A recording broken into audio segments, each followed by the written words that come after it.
listening to the Foamy Heads Podcast, where we discuss craft beer and anything else that accompanies a glass.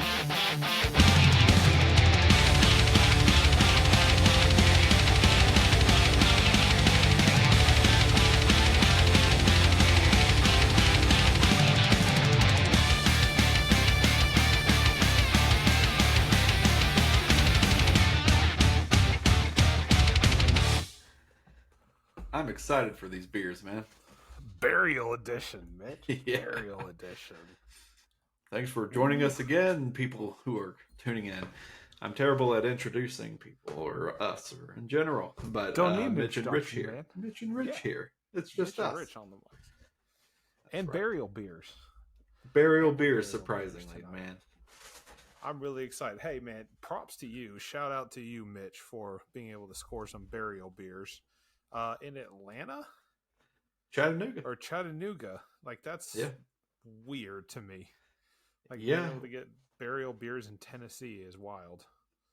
They must be trying something out with a distributor because for a while now, Chattanooga apparently has had Burial on tap at several locations here. Huh. And on top of that, now that I've went to a couple of the liquor stores since moving here, they're just on the shelf, cans and whatnot.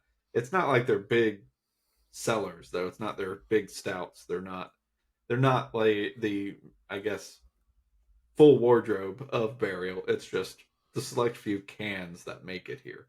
So I'm not sure what we're seeing exactly, but Well, I'm happy to have them. Yeah, hands down. I want to say it was 2020. I think it was prior to COVID when Burial was testing a distribution plant out here in Tennessee and like Nashville, Greater Nashville, Murfreesboro, and all that. Because there were a couple of beer stores in Murfreesboro that got the basics, Surf Wax, some of their Pilsners and Porters, like stuff like that. So it wasn't any of like their highly sought after stuff. It wasn't their heavy stouts and stuff like that, but it was here for about a month. And then after that, it just kind of disappeared. And I think the plan was to come back and then they just never did. So I don't know if what we're seeing now is kind of like the thought out plan after their test. And it just took 4 years to get there, or if they're dipping their toes in the water again, or if you just happen to get lucky and they've got a very small segment of Tennessee carved out for distribution. Yeah. I don't know. Well, I hope but you scored a ton of them. Yes. Yeah. Dude, so the full batch, we're going to review 2 of them today, but the full batch that came here for me to purchase is a Porter, a Pilsner, and 2 types of IPAs. Mm-hmm. And today we're going to do the Pilsner and one of the IPAs. Mm-hmm. Cool thing about the IPAs, I think, let me just double check this other one. They're both Heavy Resin editions. Okay. Yeah. I didn't know that about. I knew that about the one that we were having tonight, Savages of Ruminating Minds, but I did not know that the other one was a Heavy Resin. Now, is Heavy Resin another, like a collaboration, or is it just a version that they're doing that has dry hopped and like more and more just resin abundance or whatever? It's definitely the latter. Probably Heavy Resin due to being like more dank, probably due to being either more dry hop or using something like cryo hops or, something like that to just amp up the dankness of a beer that leaves that sticky, cushy flavor in your mouth after you drink an IPA. Hell yeah. Wow. I heard that. Sounds like you need I'm a not beer. even drinking yet, Mitch. God damn. Well, should we crack it open? Yeah, let's get into the Pilsner. It's funny that we're talking Pilsners. We've shared some opinions about some Pilsners lately. But breweries are just popping them out everywhere now. Mm-hmm. Was it only a year and a half ago, or was it 2.5 years ago where I started really digging into lagers and Pilsners again? I want to say, Mitch, it was before that, because when Smith and Lentz had kind of opened up back after the pandemic and after everything had shut down. We had a few buddies had decided we were going to go meet up somewhere else, and you decided to stop by Smith and Lentz, and that's kind of when you started getting into the hoppy Pilsners. So I want to say it's been 3-4 years. Yeah, they probably had the Pilsner that brought me back into the fold of Pilsners because it was dry hopped. It was their Italian Pilsner Pizza Palace. Yeah. That thing's just delicious. Like, Banging, you would, man. if you're a hophead and you hate Pilsners, you're going to like that one. You got it the other night. It's so good. Yes. Yeah. It's almost mandatory for me to pick up some of that when I come into town now because I just like it so much. But Barrique has a new Pilsner that we're not going to talk about it till you also have a can, and then we can get into it. But I have a very against the grain opinion about it compared to the large populace. So I want to know if I'm just wrong, plain wrong. But I want to dig into that Barrique Pilsner more with their process to see if maybe I should be tasting something that I just think is something else. Mm-hmm. But I've poured my Pilsner here. I've got mine too. I am looking. Boy, that's a good looking beer. Hey, Yeah, shout dude. out to Burial, man. Look at this thing. Yes. Nice foamy head. That's right, man. And it stays too. I mean, look at that. Yeah. It looks like it's that foamy head just stays with it. So that flavor's locked in underneath. You've got a nice pour on yours as well, Mitch. Yeah, look at that jiggle. Yeah. It's That's like a little pudding. Yeah. That's right. Yeah. That's awesome. So right off the bat, the beer looks inviting. Mm-hmm. Very looks good. Looks great. Smells great. So this is Threads, the 4.9% ABV Pilsner from Burial, with a collaboration of OK Beer Company, based out of Honeoye, New York. Whoa! I don't even know how to pronounce it. Yeah, I'm looking small it up. town. It's a small town with like 2,700 people in it. There's nobody to it. Honeoye. No, I don't know. Honeoye. Honeoye. I'm pretty sure it's Honeoye, New York. Honeoye.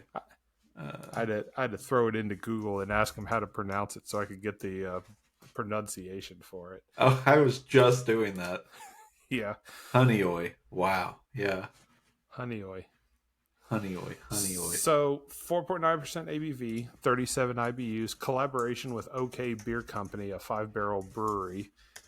Small place located inside a bowling alley, actually, inside Honeoye Falls, New York. This also is a collaboration with Leaf International, by the way. Mm-hmm. Mm-hmm. Burial's done.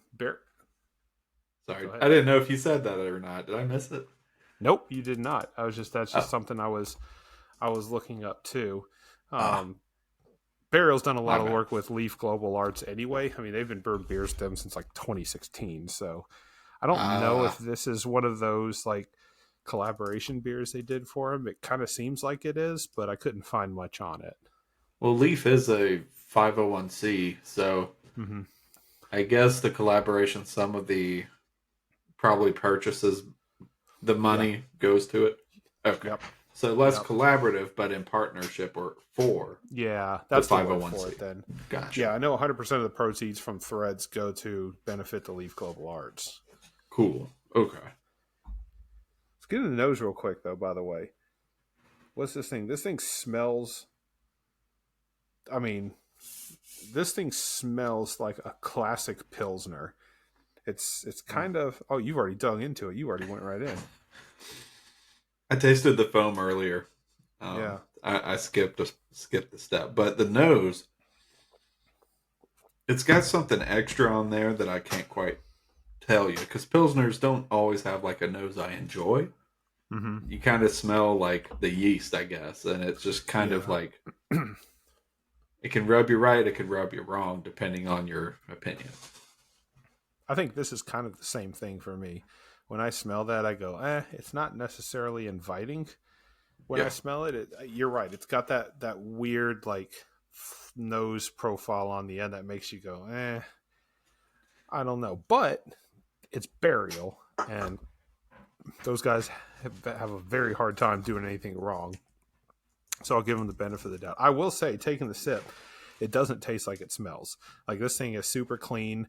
It's got a little bit of hoppiness to it. Mm-hmm. Dude. A little bit of soapiness, but not too much. I'm liking the sweet notes to it though. Yeah. To the foam. Fermented with experimented thio-maximizing yeast, whatever the fuck that means. That thing comes back into play. We've had a few beers with that. Mm-hmm. Hopped with Mittelfruh and Motueka hops. Motueka hops, that's probably where you're getting that sweetness. Yes. And the heavy yeast is probably where you're getting that breadiness too. That explains it all. Precision combination of hops, fermentation, and flora provides an insane dosage of... Okay, this is from Untappd. Insane dose of Welch's sparkling white grape. Are we getting that out of this? Now that you have it, now you got to take a sip. Yeah. Yeah. Yeah? If you do an aggressive taste, yeah. I can taste that it's a white grape juice. Okay. Finger Lake Sweet Riesling, white grape, white raspberry gummies, and lemon frosted granola. How? No. But, yeah. You don't need to go that deep. Never go full beer geek. But I do agree. It has a very nice juice, kind of white grapefruit juice, or grapefruit. Is that right? Grape juice. Just grape juice. But it's not sugary. So I don't want to phrase it like it's as sweet as that juice. It's a Pilsner, but it's got that nice juice lift. It doesn't taste like your... I guess I was wrong. It doesn't... The beginning kind of tasted like a classical Pilsner to me, but the more I drink this, the more I steer away from that comment. It's got... I think you nailed it. It's got juiciness to it. It's super crushable and easy to drink. Like, this is a hot summer day beer. Yeah. And it would slay my thirst, for sure. Not to steal anything from Liquid Death's Thunder, but yeah. This is where it's at. Yeah, it's under 5%. This is the thunderstorm on a hot day. This is good. Yeah. This is lawn mowing beer right here. Mm-hmm. I love this kind of stuff. And I guess hats off to Burial for creating a non-wild name for a beer. Like Threads it's simple. It doesn't get much simpler than that. True. I'm curious why they went with one word on this one as opposed to a paragraph like the other. Well, so I mean, this could have something to do with the fact that maybe they're trying to carve out a different style naming convention for, beers that they're doing for, like when they were for the Leaf Global Arts, like festivals and stuff like that. Maybe reserving their more wild names for like their own beers and like their brewery collabs, maybe. I don't know. I guess just so. thought. The name is okay. It's not bad. And at under 5%, 37 IBUs, like, it's crushable. Yeah, this is, I'm sad I don't have a 4-pack of those, but maybe I can still get some. Well, you had 2, but you gave one of them away. So, no. You had 2. You got 2. I have 2. Yeah. You had a 4-pack. Had a 4-pack, yes. But you split them with me. That's what it was. Yeah. Yeah, dude. This is a good one. Of course, I don't think we've had one bad burial yet, though, which is weird. Shouldn't be that good, but I guess you should be. You should aspire to be. Yeah. And I guess maybe it just depends on what you like, because, I mean, their stouts are big, right? They're super heavy. Their IPAs are typically New England style, but they've got some West Coast. But we did do we never released it, but we did do a burial recording session probably about a year and a half ago. And we drank probably 3-4 different burials, and like at minimum, one of them was like good. The other ones were just out of this world. So hats off to Burial. Yeah, every single burial beer just so good. Just so good. You in English, man. You got some hard times. Yeah, it's getting harder as I get older. Mm-hmm. The mind just doesn't want to, for whatever reason. Plus, I mean, once I get into beer, it gets worse. Yeah, that's true, man. So I'm digging this one. It's a step away from the typical burial that I'm used to. Mm-hmm. You know, this is not one of those. This is not one of those beers that I would see in a store. Honestly, I'd buy it because it's burial. But if I had a choice of a ton of other burial beers, I'd probably overlook this just because it's a Pilsner. But I'm digging this. Just drinking it, I'm digging it. Yeah, it doesn't taste like, if you were to tell me, guess where this beer came from, I would not say burial. Yeah. Just out of experience alone with drinking their typical fare. If it was an IPA or one of those really heavy stouts, I'd be leaning towards them. Mm-hmm.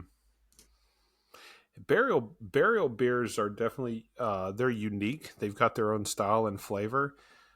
They're not Bearded Iris unique, right? They don't have that flavor where you take a sip and you go, "Oh, I know exactly where this brewery's from." But I'll taste an IPA from Burial and I'll go, "This is amazing." Yeah. This is something that Burial would make, and you're like, "Well, as a matter of fact, it is a Burial beer." Yeah, Burial.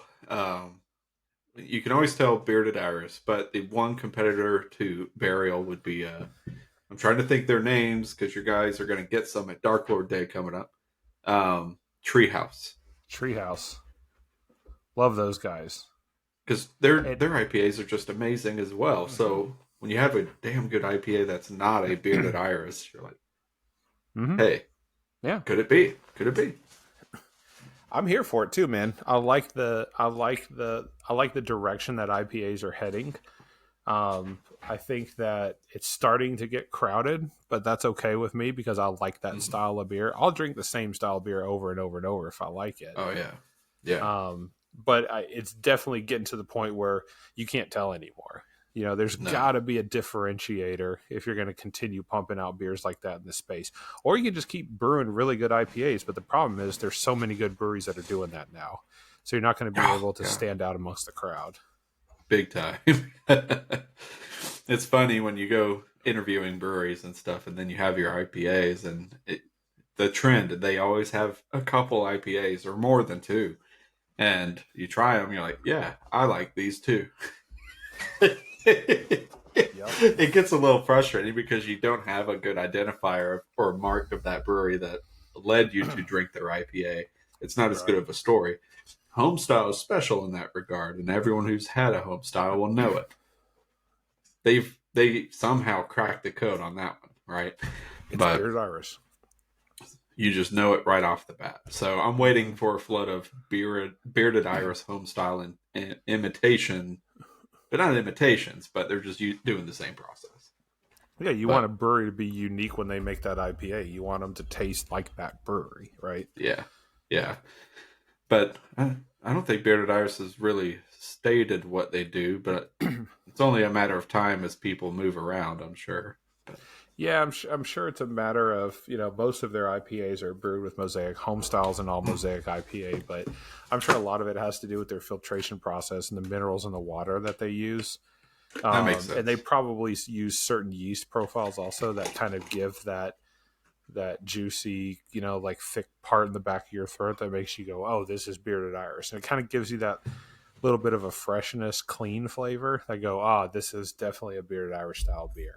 Whatever they're doing, they have figured out how to replicate it across their different beers. And I'd like to see other breweries do something like that too, to where you could drink it and go, this must be a Burial IPA.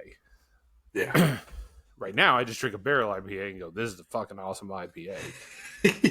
Never a bad thing. Yeah. Dude. I guess shall we? Into the next one then, shall we? Yeah, let's do it. Savages of Ruminating Minds, India Pale Ale. That scared the shit out of me. I wasn't expecting the transition. That's one beer, Mitch. It's 5%. You're shook tonight. I was looking at the words, and then out of nowhere, I've got the noise cancellation earbuds on. And there's just, yeah. I felt the shiver a little bit there. That's right. It's funny. It's just getting back into the emotion of talking and using our actual media board. Yeah. It's going to get better. So this one, Savages of Ruminating Minds, you picked this one up as well. 7.2% IPA coming in at 50 IBUs. So definitely the opposite ends of the spectrum from this Pilsner that we just finished. Yeah. Dude, I don't know. I'm going to click a media thing here. Yeah. But I'm going to read the description because it's a burial description. I want to hear this.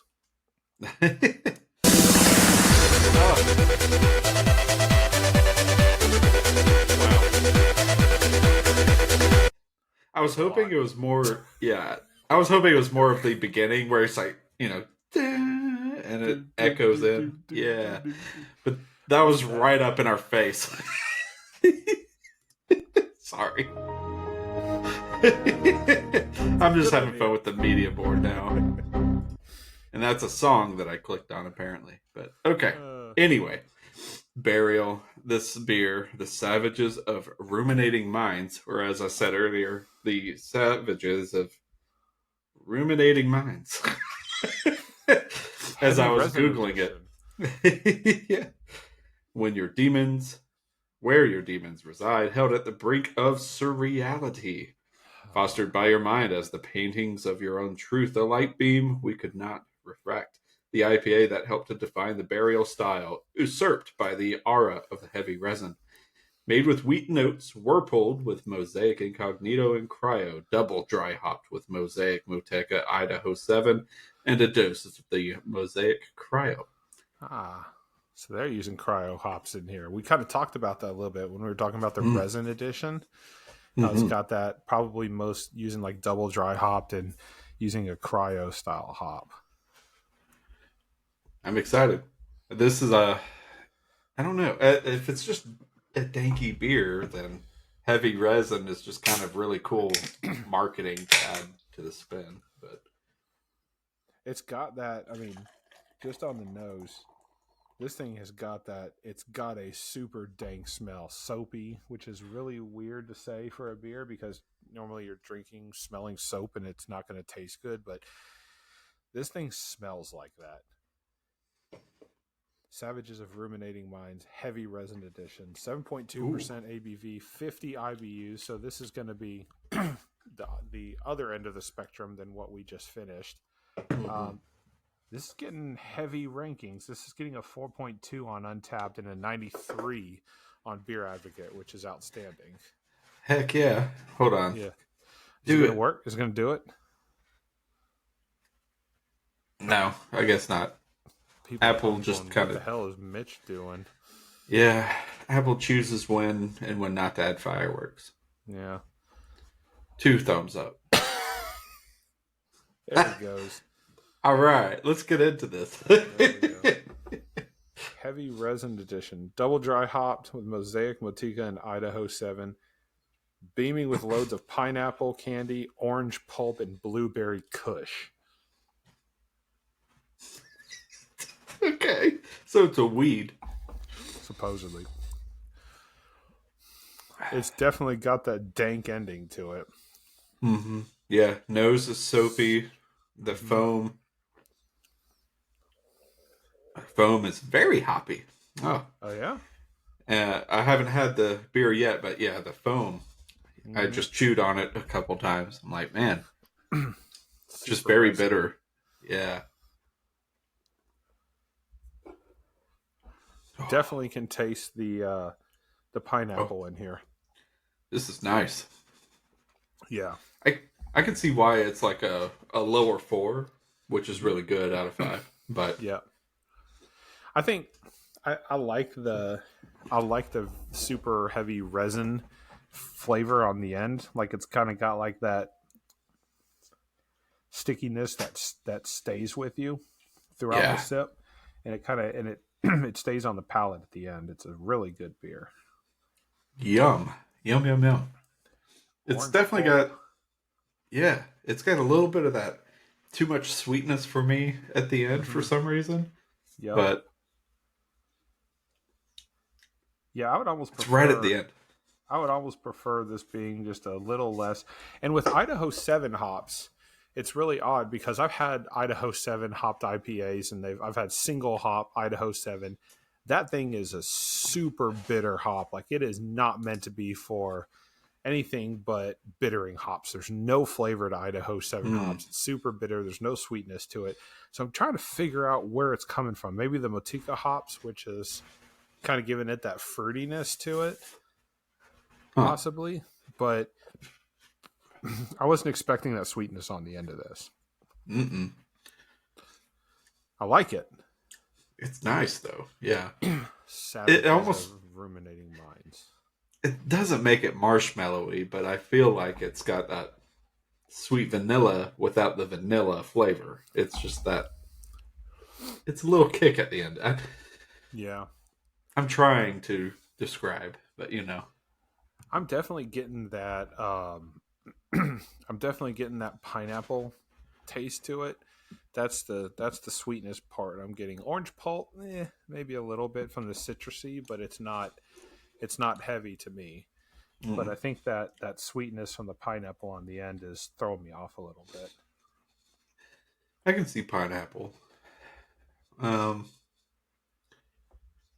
It's Hey, not let's play like, a fun game. Let's jump over to the burial site real quick.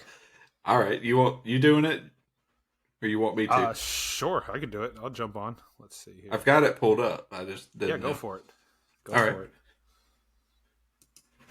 right. Someone else is currently sharing. We're encountering that issue again. All right. I don't know who's sharing because it's not me. Let me. Yeah, it's disabled on my end. Can you do it? Same here. Nope. Oh well. All right. Well, we will say our names anyway. Yeah. So we've just talked go. multiple times about the wild names that is burial beer and how they come up with them. And I guess you mentioned at the beginning, kind of before we hit record, that they're leaning into this now, right? Because I think they realize that their names are wild. Yes. So I've always given them shit for that. Yeah. That and more so the descriptions. Yeah. You know, the names are wild as is, but the descriptions are just completely insane. How ridiculous would it be to bartend at burial and then people come up reciting the full name of the beer? Like, there's got to be, there's a system, right? There's got to be a system. I don't know. Yeah, I'll take the Savages of Ruminating Minds Heavy Resin Edition, please. Oh, where your demons reside? Is that what you're looking for? Where you're held at the brink of surreality?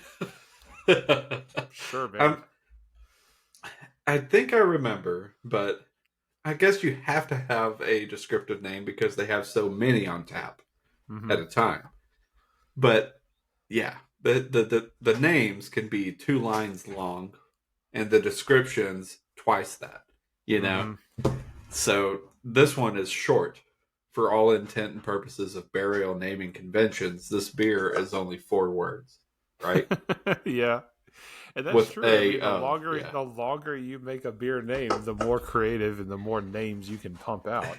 There's definitely breweries that are coming up that are having a hard time coming up with new names for beers because they box themselves into short beer names. Yeah, but not burial. Nope. The encyclopedias and dictionaries are the world's oyster of names. I feel like they just kind of go, here we go, here's the name.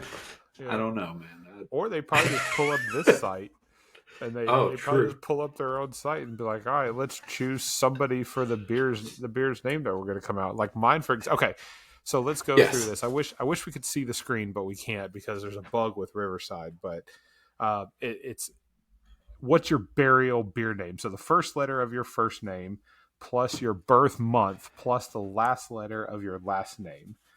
So for me, first letter of my first name is R.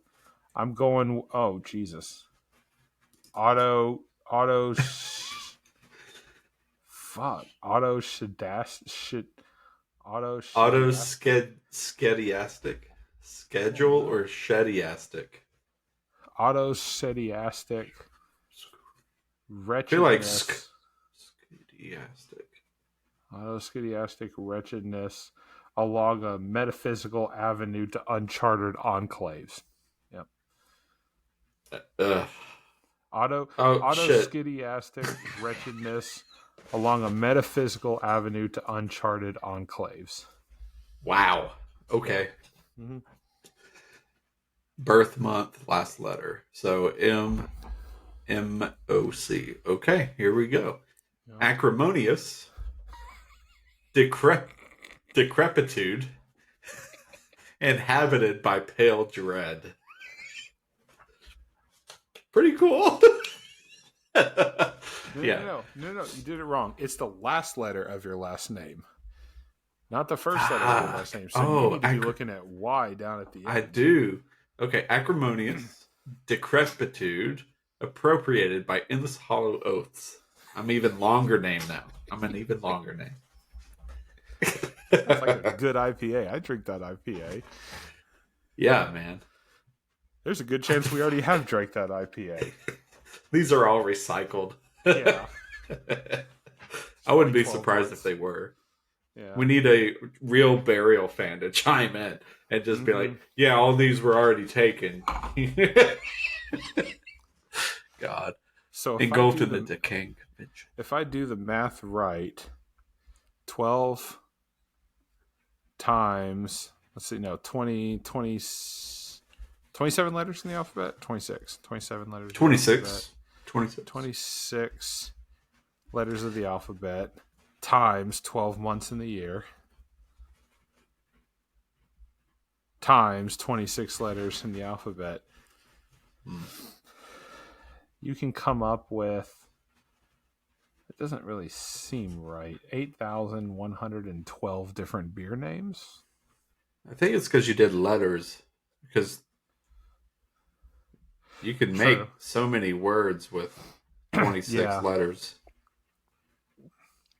The formula, I think if we were going to figure this formula out, it would take all week because it's going to get complicated. But there might be a name generator already that we could maybe use. Well, I'm just wondering if we threw this into like ChatGPT, we could see how many different potential combinations we could get of beer names.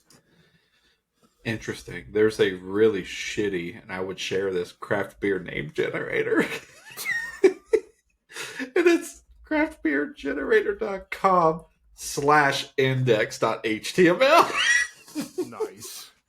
Going back to 2001. I like it. Yeah, dude. Trained machine learning generator. So it's being updated. Chocolate Homeman Stout. Yeah. Irons Ale, English Dark Mild Ale. This is trained machine learning generator. But damn, this is a great one right here.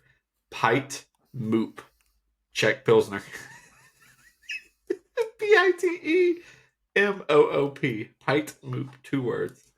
You know, every time I see something on Google about OpenAI or something, I get really scared, and then I see things like this, and I go, "Okay, we've got a few more years." Hawk's Viewpoint Milk Stout. Kronos Chimera Malt Liquor. Like malt liquor, really? This is craft beer name generator. What's going on? Yeah, but yeah, that's funny. God, malt liquor. Some of these barrel names though are totally abstracted lesions on a dispatch of maelstrom. That seems generated. I don't think they said that was a good one. I'm looking at the beer name site. I know. Adept bleakness that hounded you and I. Oh my god. They gotta laugh as they print these off. Mm-hmm. For we shall wander this road to oblivion. Right. That's the name of their Triple India Pale Ale. Of course it is.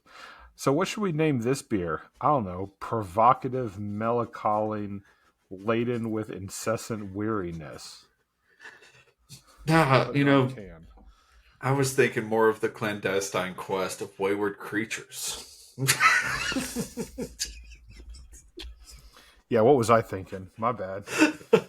That makes more sense. That's what this one tastes like right here. Gosh, every utterance rendered meaningless in these conversations. You could start using these beers just as like a fill in the blank.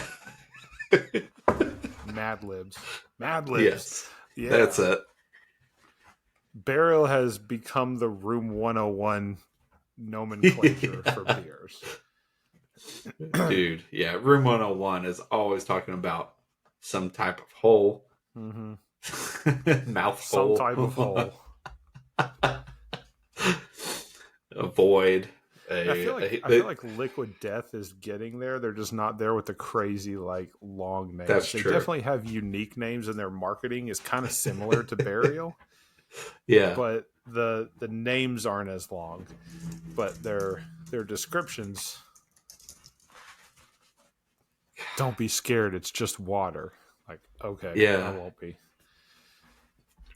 It's weird. Yeah, Room 101 cigars. I'm sure there's a reason why they do it, but I'm just going to I'm going to see if I can get to their Instagram.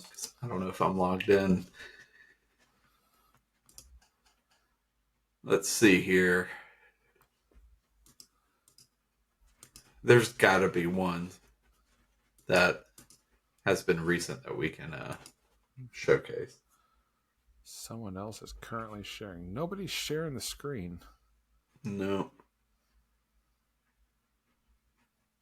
Okay, whatever. So, Room 101 doesn't do like long descriptions of cigars or what the cigar description is, but it's their social media posts that more often than not, or somewhere online, you'll see them go on this ridiculous journey. Here is one that has no mouth holes to it yet that I can see, but we are the brand that left our belt at your mama's house last night. They're already talking about your mama's hole. So, Wranglers of Galactic Flavors and the Good Times. Back alley assailants wielding dead plant logs that deliver delight above and beyond the standard fare. We would like to think our goods are our goods. They messed up. It's supposed to be our goods. Our goods are modestly decent. Fill your face with the gape of our taste. Gape of There's our the taste. hole. There it is. What? Fill your face with the gape of our taste. Wow. From the brand unlike any other in the world. That one was 5 weeks ago. I feel like Chad was on vacation, so they just had to like come up with their own description. Like it's not what it's what I expect from Room 101, but it seems like they're trying a lot harder to be what they normally are. Yeah. And the guy's name is totally Chad. I'm just guessing, but his name's totally Chad. Just like Loch Nessie. Loch Nessie. Jesus. Dude, just like Loch Nessie. Tall green celestials from space and big natural breasts. These items are harder than the most hardest of hard things you could hardly find to discover. Okay. What the fuck? What the fuck? That's the first paragraph. Did reading that last sentence almost give you an aneurysm? So will the hunt for our most precious unattainables. That's how they tied it in? Yeah, if you could reach into your cellular device right now and nab up some of this unobtainium goodness, what would your little dick Skinner be reaching for? A stout selection held by a Yeah. Wow. Okay. Like, that one's not very playful. No. Of course, the comments are like, give me all this, though. Holy shit, bro. Is that a toe or a thumb? Either way, new kink unlocked. The first two comments were from the other two brand profiles of Room 101.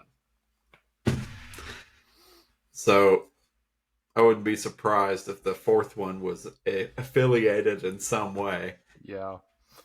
But yeah.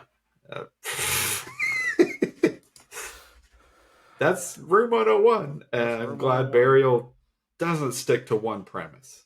Yeah. Their naming conventions, circling back to them, definitely do stick to the same like name nomenclature, but yeah, at least they have the good beer to back it up. So true. Props to Burial for putting this together. This one, by the way, you can't compare the two styles of beer. Having a Pilsner versus having an IPA, you can obviously have a preference on which one you like better, but I can't say one is better than the other just because they're two different beers. But yeah. I prefer IPAs over Pilsners. This beer is definitely my favorite out of the two tonight. The only deterrence from this IPA is the amount of sweetness as I keep drinking it. It is kind of layering a little bit. I keep tasting more and more in the back of my throat. That kind of sweet and haze, really. Yep. So for me, I'm leaning more Pilsner. Leaning more Pilsner, huh? I am. Okay. All right. But that's not surprising, though, because that's typically what you've been going towards lately. It's weird. Like, triple IPAs don't really get my attention as much as they used to because they're always so sweet. Doubles are still cool, home style, or IPAs. I went straight home style. This is nice, but it's sweet. Kind of like a double or triple would be because of just how much hops are in there, I guess. Or the style of hop. That's where I'm a little lost on that brewing process because this amount of sweetness I'm getting here, it does taste like it's heavier than it is, if that makes sense. Yeah, it's not that heavy of a beer. I mean, it's 7.2%, which is right in the range of your typical New England style IPA. You know, a lot of New England style IPAs are a lot drier than something like this. But then again, I don't think they push this as a New England style IPA, even though on Untappd it says it is. I think they push this as more of just like an American IPA, but it's got a heavy resin hop to it. So it kind of makes sense. When does an IPA become double? Is now my thought, because what, in terms of like ABV? Well, just when do you want to label it a double versus a single? Well, or not a double dry hop. What did I say? No, a double IPA versus a regular IPA. Yeah, I mean it's just simply when you use double the amount of ingredients with the same amount of water. That's basically all a double IPA is. Yeah, so I mean you makes a lot of sense. The hops, you double down on the yeast, you double down on the barley, you make a bigger beer, and as a result, the alcohol is kicked up. But there is no hard and fast rule on what's the minimum starting point for a double IPA. I mean, we have double IPAs that are 7%, like we're having tonight, and then they have double IPAs that are 10% and 11%, but they're doubles. I can't believe I never put those facts together for double and triple. That makes a lot of sense. Yeah. I always was thinking it might have been like alcohol characteristics, but they all can blend in directions of a ABV. It just depends on your min-maxing. I'm assuming you're not going to get a below 7% triple because you're tripling everything. Correct. But a double could phase into the same grounds of the 7 to 8% category. It depends on what your starting ingredients are, right? Whatever your starting ingredients are, whatever that ABV comes up with, and then you just double the ingredient list, but you keep the water the same, you're going to get a higher ABV as a result. But there is no minimum starting point. I mean, I'm sure you could make a 6% double IPA. I'm sure it could be done if you started out with a 4% or a 5% regular IPA. That'd be, if I saw a 6-point-something% double IPA, I feel like that would be a flex. Be hard to make. Yeah. It'd be like making a Pilsner. Yeah.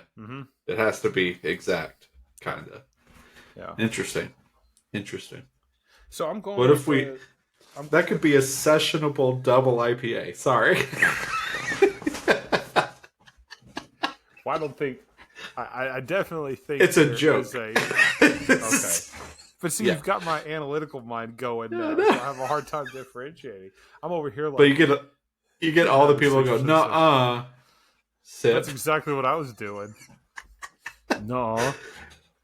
Sessionable. I guess you couldn't market it that way because it'd be not true. Because sessionable is below 5. I don't know if there is a definition, but a sessional IPA is one of those things that you can just drink multiple beers and be fine. Like Typically, they're less than 4, but whatever. Tiny IPAs, as Beard Irish likes to call them. So that's the joke then. It's sessionable double IPA. Yeah, sure. I like this.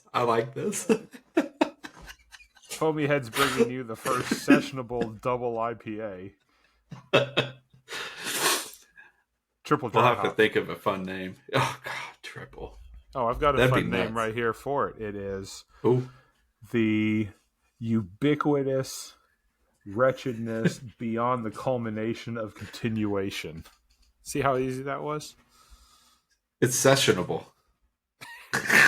It worked that time. That was good. It did. I liked it. Okay. So, finishing up. I stand with the IPA on this one. You like the Pilsner on this one. What are you rating each one of these on Untappd? Because that is the demon that every brewery hates but has to have around here. So where are you rating these?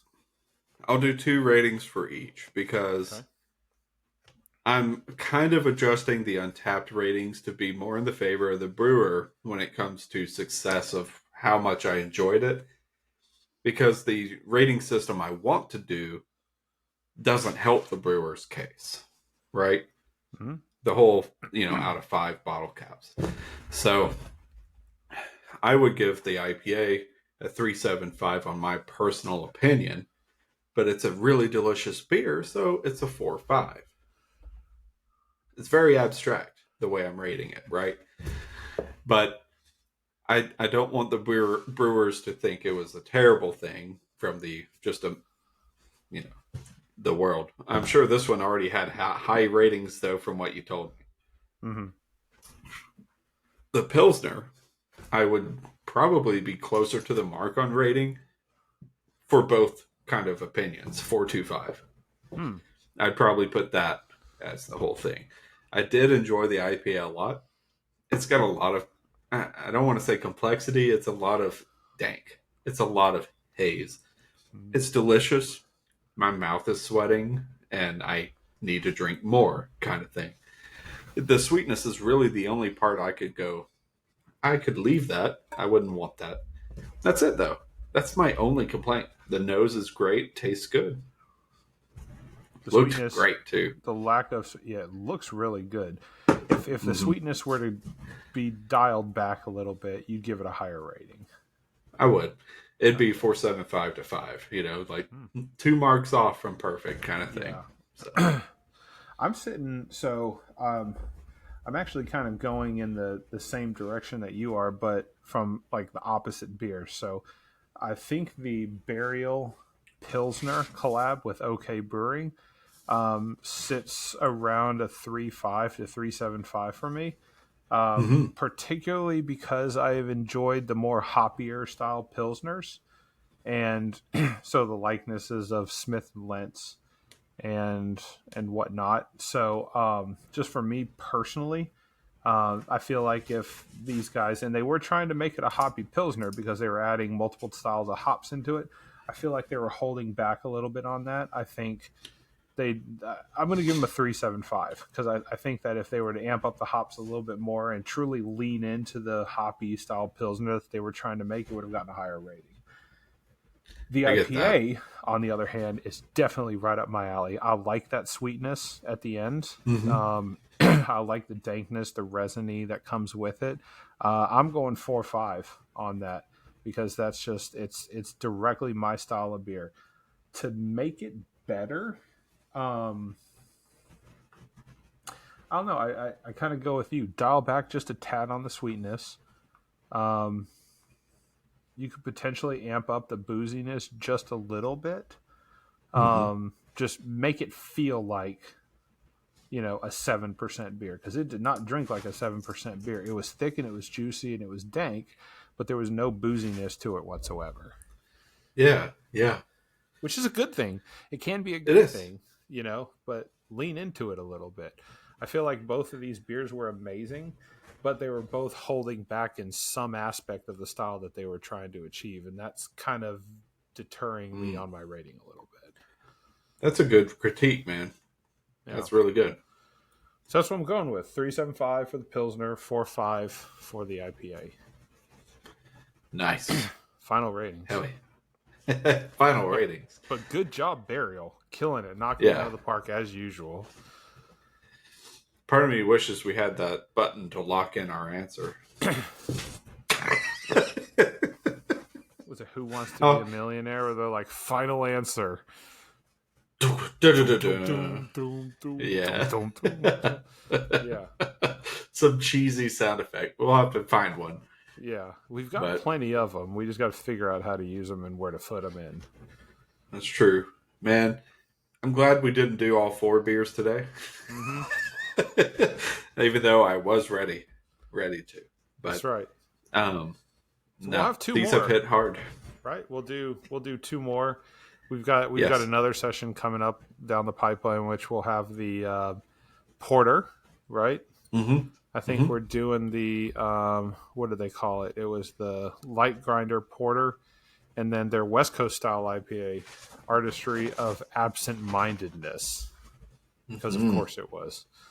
But I'm looking forward to that one. The Artistry of Absent-Mindedness. God, every time. All right, look man. forward to Burial distribution, man. If we're going to get it in Tennessee, I look very much forward to having them being more distributed in Middle Tennessee. They're going to take more of my money the second those bottles of stout show up and all their other selections. So, thanks, Burial. Yeah, taking our money. This has been fun, man. Yeah, man. Thank you so much for grabbing those. And if you guys have been following us along at home, hope you guys have been cracking beers all night too. And I don't know, Mitch, are you empty over there? Did you finish both of them? Oh, yeah. Wow. I did. Okay. Foolishly, but I did. All right. Well, this has been fun, man. I appreciate it. It's been a good time. Burial beers are fucking awesome. And cheers to everybody listening. Cheers to everybody that'll be listening later on once the episode drops. We'll see you guys on the next episode. Cheers. Cheers.